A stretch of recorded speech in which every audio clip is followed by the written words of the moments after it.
सन 1922 में university of Toronto के साइंसदान अस्पताल के वार्ड में दाखिल हुए।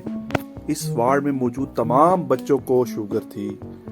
इस वजह से सब बच्चे कोमा की हालत में थे। पास ही बैठे इन बच्चों के वालिदैन इनके मरने का इंतजार कर रहे थे। ऐसे में वो साइंसदान एक बेड से दूसरे बेड की तरफ जाते हैं, हर बच्चे को एक इंजेक्शन लगाकर आगे बढ़ते जाते हैं। यूं ही वो आखिरी बेड के पास पहुंचते हैं तो पहले बेड वाला बच्चा कोमा की हालत से निकलकर होश में आ जाता है और कुछ वक्त के बाद पूरा वार्ड जो कि मौत के इंतजार में था, मौत के मुंह से निकलकर जिंदगानी की आगोश में जा बैठता है। लेकिन आखिर कैसे? इन डॉक्टरों के पास कौन सा ऐसा जादू था? ये डॉक्टर थे या फरिश्ते जो यूं जिंदगी बख्शते फिर रहे थे?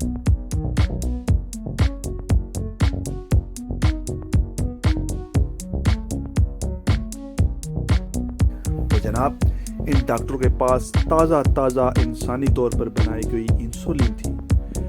यही वो इंसुलिन है जिसके इंजेक्शन ने आज करोड़ों लोगों को जिंदगी बख्शी है। वरना फितरत का कानून बहुत सादा सा था। फितरत का कानून ये था कि शुगर के मरीज जीने की अहलियत नहीं रखते। फितरत ने इर्तिका के तहत ये कानून बना रखा था कि जैसे ज़ियाबतीस है, इसने 30 साल की उम्र से पहले हर सूरत मरना ही है। यही वजह है कि आज हमारे गिर्द ज़ियाबतीस के मरीज हद से ज़्यादा बढ़ रहे हैं, क्योंकि जिनको कल मरना था आज वो अपनी अगली नस्ल पैदा कर रहे हैं। है ना इंसान दोस्ती की एक मिसाल। जानते हैं कि इंसुलिन पहली बार कैसे बनी? हमें 18वीं सदी तक इस बीमारी का बस इतना पता था कि मीठा खाने से कुछ लोग मर जाते हैं, लेकिन किस वजह से मालूम नहीं। मगर 1899 में 2 जर्मन साइंसदानों ऑस्कर और जोसेफ ने देखा कि अगर कुत्तों का लबलबा निकाल बाहर किया जाए तो इनमें बिल्कुल वही अलामात जाहिर होती हैं जो कि एक ज़ियाबतीस के मरीज में होती हैं। इस दरियाफ्त को उन्होंने पैंक्रियाज से मुंसलिका बीमारी कहा।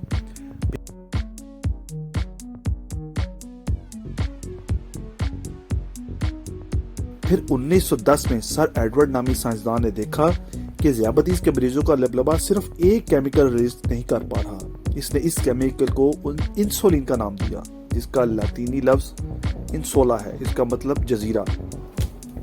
फिर एक सर्जन बैटिंग और इसके असिस्टेंट चार्ल्स बेस्ट ने 1921 में कुत्ते का लबलबा निकाला और इस पीले रंग के उस को इंसुलिन का जरिया मानकर एक दूसरे कुत्ते को जिसे शुगर थी लगाकर 70 दिनों तक जिंदा रखा।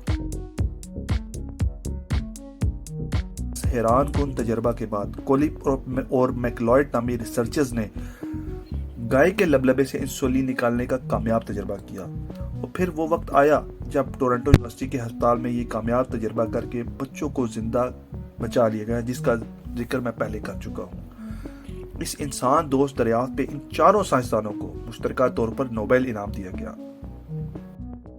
इसके बाद हमने गाय और सूअर के लबलबे से इंसुलिन कशीद करने का सिलसिला शुरू किया, मगर इस इंसुलिन की वजह से बहुत से लोगों को एलर्जी हो जाया करती थी। गो इस इंसुलिन ने करोड़ों जानें बचाई, मगर ये बहुत कम मिकदार में कशीद की जा सकती थी। इसको कशीद करना मुश्किल था और ये काफ़ी महंगी पड़ती थी। 2 टन सूअर फकत 8 औंस इंसुलिन बना पाते थे। फिर एली लिली नामी साइंसदान ने 1978 में इकोलाई नामी बैक्टीरिया को इस तरह से एडिट किया कि वो इंसुलिन बना सके।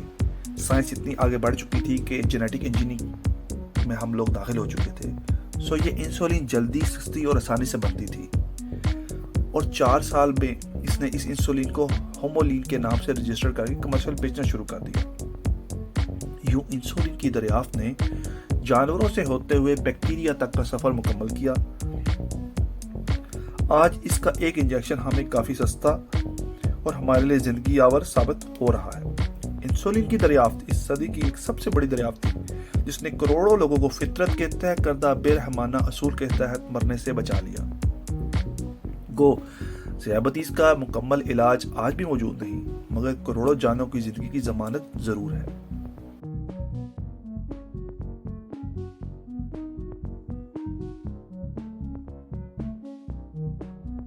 ऐसी मज़ीद अच्छी मालूमाती वीडियोस जानने के लिए मेरे चैनल को सब्सक्राइब कीजिए। वीडियो पसंद आए तो लाइक कीजिए और कमेंट करना ना भूलिएगा। इजाज़त दीजिए। अल्लाह हाफिज़।